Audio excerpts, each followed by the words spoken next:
Okay, so today the topic which we are going to study that is about what? That is about fruit and seed. Fruit and seed. What happened in the fruit and what happened in the seed? Almost seed we have studied, right? From last 2-3 lessons, we are studying seed. Our main concern should be here fruit, right?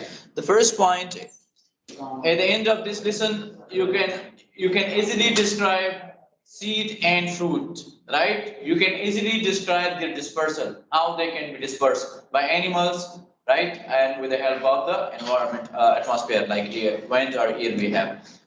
The factor that influence the dormancy and germination of the seed. So those factors you are going to study, which are going to affect the seed, the dormancy, and the seed, or we can say the seed development. Seed and fruit development. Who can tell me what is seed? Mm. Mm-hmm. Seed is very much the embryo of the plant, which has fertilization. Beside this, we have what? Another? Yes, we have zygote, right? But besides zygote, we have triploid. Right? So seed which contain embryo and fruit for the embryo. Right? Now seed and fruit development, how their developments occur. Once fertilization is completed, nutrients flow into the flower tissue and support the developments of the growing embryo within the seed. Right? First, the zygote formation will occur, right? As we said in the previous lesson that haploid chromosome will come from the male and haploid chromosome will come from the female. So when haploid chromosome come from male and haploid chromosome come from female, so it will form what? It will form a diploid zygote, right? So a zygote is formed. Once the zygote is formed, so this process is called fertilization. So after fertilization, what will happen? After the fertilization, nutrients will flow toward which part? It will flow toward the flower tissue, which is going to support the growth of that embryo, right? Support that growth, the growth of that embryo which is present in that seed. A fruit is a mature angiosperm ovary usually contain a seed. Fruit is what? It is a mature angiosperm ovary which always contain seed, right? If you look to fruits, what you can see inside a fruit? Seed. Take example of, let's suppose, apple. So the apple, the outer covering, the flesh, which we are eating, right? But inside it we have the seed, right? In the middle we have seed. Besides this, we have a lot of other fruits, right? A lot of other fruits. Like we will take one seed fruit like mango, if you look, right? So mango also the same, right? And in the middle we have seed, right? But it is surrounded by flesh, right? By the fruits, the one which we are eating, the one which other animals are eating. That is what? That is fruit. Seed and fruit development. The term fruit applies to the sweet things we usually think of as fruits, such as apple and strawberries, right? So when we talk about the fruits, so we mean the sweet things, right? Mostly fruits are that. However, foods such as peas, corn, rice, and tomatoes, which are commonly called vegetable, are also fruits. But if you look to the other vegetables, right? Like the one which is listed here, tomatoes, rice, corns, all these, they are also fruits, right? We call it vegetables, but they are also fruits. Because if you look to these things, tomato, rice, corn, so they are also surrounded. Their seed are also surrounded by flesh. So if it is surrounded by the flesh, so means they are also fruits. The ovary wall surrounding a fruit may be fleshy as it is in a grapes, and tomatoes are tough and dry like the shell that surround peanuts. The peanut themselves are seed, right? If you look here, so some fruits, right? Some fruits and some vegetables. If you look to them, so it will be surrounded. The seed will be surrounded by what? The seed will be surrounded by flesh, right? Like we have in the apple, like we have in the mango, right? Like we have in the potato. Sorry, the tomato, right? These are what? These are flesh surrounded by it. But beside this, we have certain fruits which there are hard shell, right? Like the one we have in the case of the peanut, right? Now, honor from this, what is explained in your book?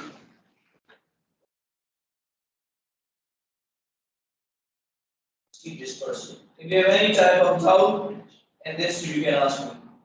It is not complete explanation for seed development. If you have any type of doubts, you can ask me. In your book, it is up to this point. They just give you the 2-3 example. Ahead, I think we have explanation how they are going to develop. Okay, next point we have. What is seed dispersal or germination? Huh? Seed dispersal, right?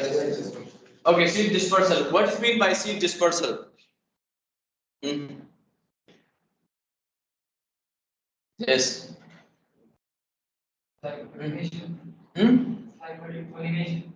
Yes, it is exactly pollination. Seed dispersal means the transfer of seeds from the pollen from the male part to the female part, right? The transfer from one place to another place. The transfer from one male part enter to the stigma of the female part, right? This transfer is called what? This transfer is called dispersal.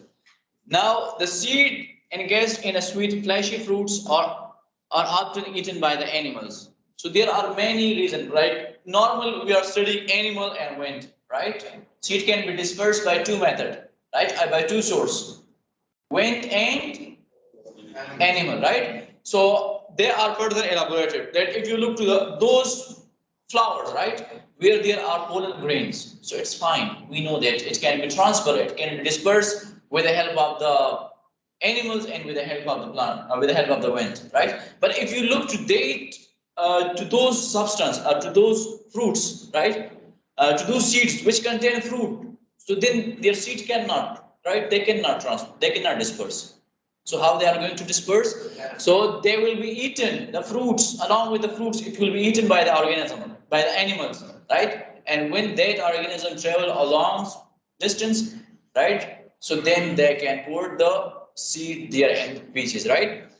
The seed are covered with a top coating, allow them to pass through an animal's digestive system unharmed, right? If you look to the seed, the animal digestive system, if you look to the animal digestive system, right, so it is not that strong enough to digest the seed coat.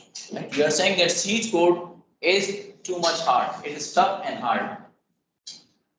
So if any organism eats seed, right, any organism eats seed, so it will remain in their digestive tract, right, and it will remove as a waste product from the digestive tract because the animal digestive enzymes, it is not able to harm it, right? It's not able to digest it.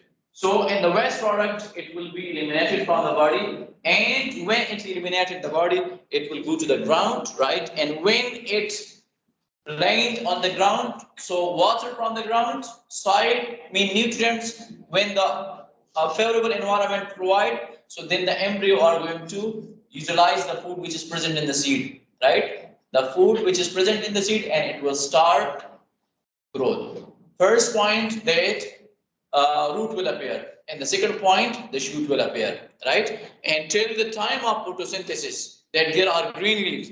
Till the time of the production of green leaves, they embryo are going to utilize the food from what? They are going to utilize the food from where? From the seed, right? The food stored in the seed. The food stored in the seed, and that seeds come from where? Right? The second fertilization. When first fertilization occurs, we have double fertilization, right? So when the first fertilization occurs, it will be zygote, but the second fertilization will be food. Okay. Yes, you have example. The seed then sprouts in the feces eliminated from the animals. These fruits provide nutrition for the animals and also help they disperse the seed out in the area where there is less competition with the parent plant. So let's suppose if you take this example, right? If you take this example, so a bird is going to carry a fruit, right? But this fruit will contain what? It will contain the seed.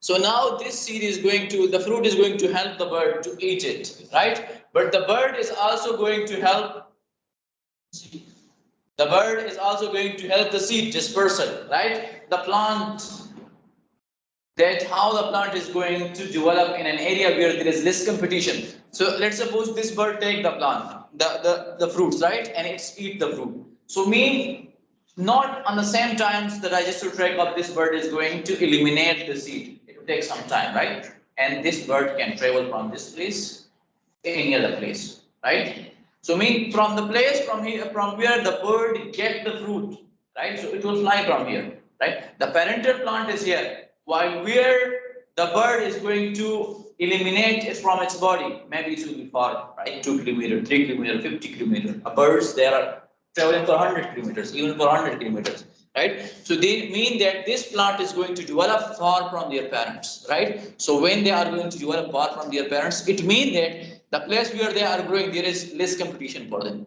right? Because the place where they are their parents, maybe it will be a garden, right? So there will be competition. But, and there are also a lot of other seeds because it's a plant, parental plant is there. So when it's going to develop in a far part, so then there will be less competition. So they will have more chance for survival.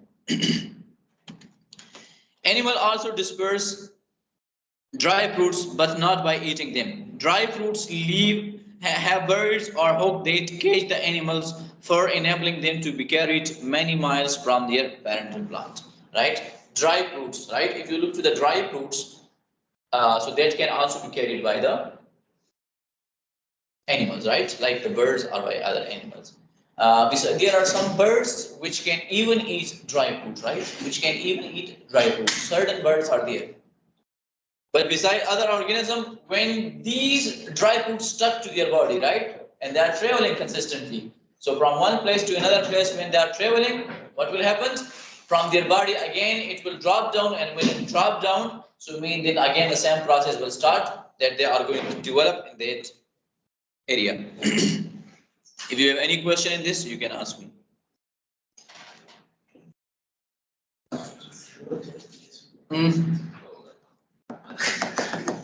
Any question? Okay.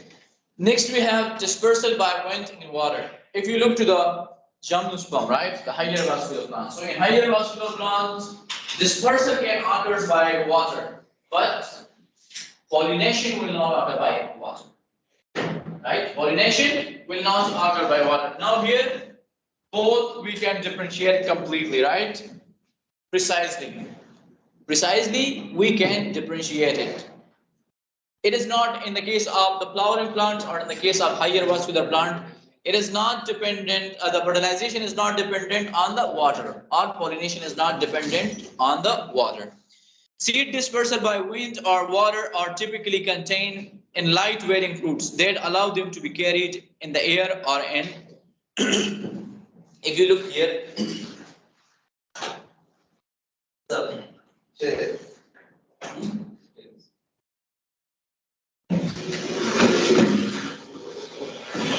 if you look here, so we are saying that dispersal will occur with the help of wind and with the help of water, right? So in two conditions, in one condition it will occur. Those seeds, right, which are light weighted, so they can be carried out with the help of mostly wind, right? And in some cases also by water, right? So how they are going to take, like for example, an insect is there, right? An insect is there and it sits on the flower or the seed, so it will stick to its body, right? And when it's traveling, no, this is about wind, right? When, if you look, there are certain flowers, right, in which the seeds are developed, but these seeds are very light, right? And when slight air come, so it can take the seed with it, right? And it can carry it to other part. Besides this, if you look to water, right? So if there is water, if you look mostly plants or flowering plants, mostly they are near to the rivers, right? They are near to the water or banks, or even in the case of rain, right? In the case of rain, so when the seed falls down to water, river or streams, so it will carry it with the water, right? So when it's going to carry it with the water, so at least at one point will come that the water will be less, right? And the seed will come toward, the seed will come to side. So when it come in contact with the side, so then what will happen? Then the seed will develop in that area. Dandelion seed. Dry fruits then has parachute-like structures allowing the seed to glide considerably distance away from the parental plants, right? This is appearance. If you look to this example, right, about Gendalian seed. So this has like kite. Kite. Have you seen kite? Yes. Right? So if you look, kite is also flying. These seeds, which you can see here in the case of Gendalian, right? So they can fly, right? When a slight air comes, so they can, even if atmospheric air is here, so they can fly in this. So it can fly for long distance, right? But when the environmental or humidity comes more, so then the seed get wetted, and when the density increases, so it falls down to the ground. Or if when it's stuck to something, so it falls down. Otherwise, it is too light. It can the air can carry it to a very long distance. Another, you have coconut fruits, buoyant enough for the float to sea waters for many weeks, enabling the seed to reach and colonize even remote Iceland, right? If you look to coconut fruits, so their seed, it is very hardcore, and if you look to the density, so its density is not too much, right? It is light. Its density, the size of the coconut is more than its weight, right? So if the size is more, so it will float on the surface of water, right? So when it's going to float in the surface of water, water can carry it for a long distance, for very long distance.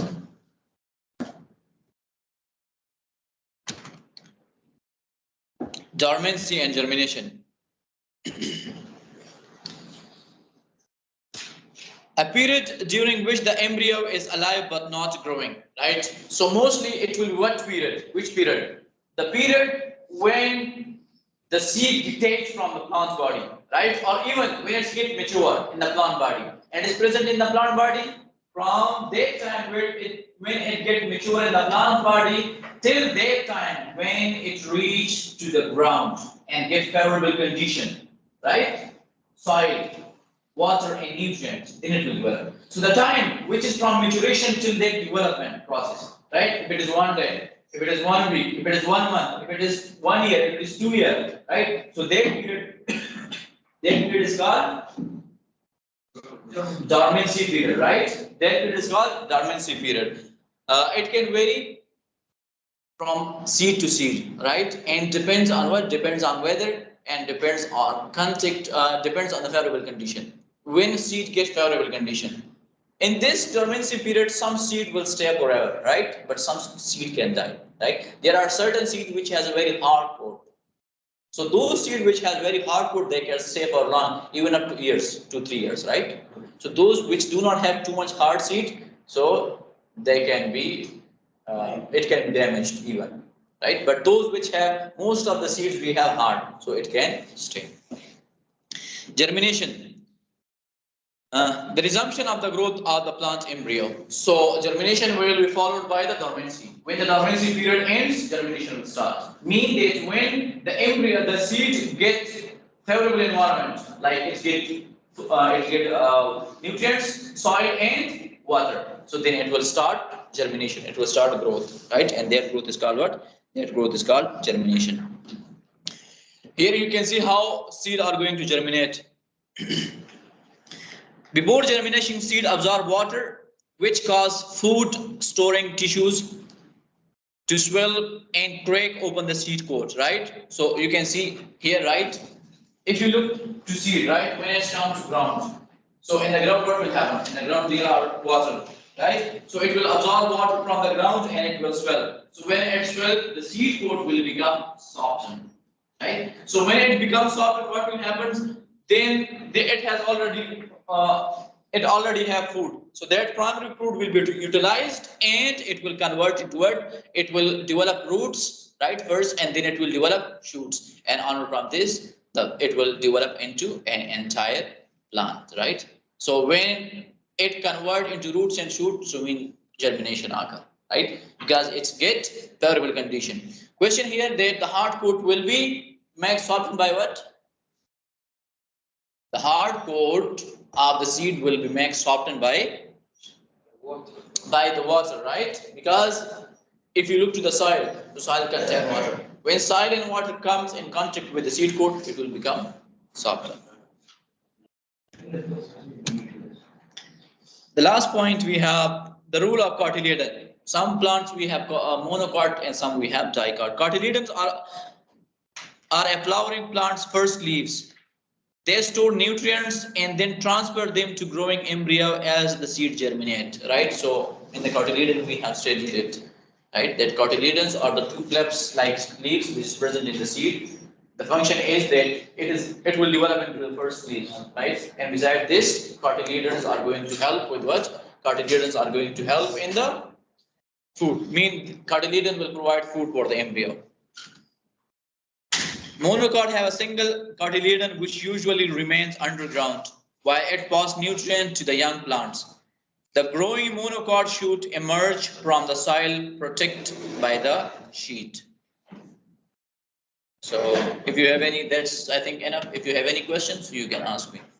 Yeah, no question. You have another example here, example for the bean. In dicot, which have two cotyledons, there is no sheet to protect the tip of the young plants. Instead, the upper end of the shoot bends.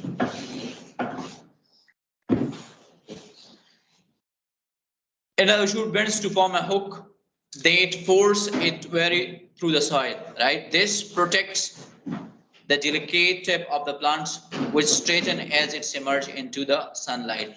So it is another point. If you look to the in the case of dicotyledon, right? So the cotyledon will also help the plant to protect it from what in the initial state to come out from the soil and to protect it against the sunlight.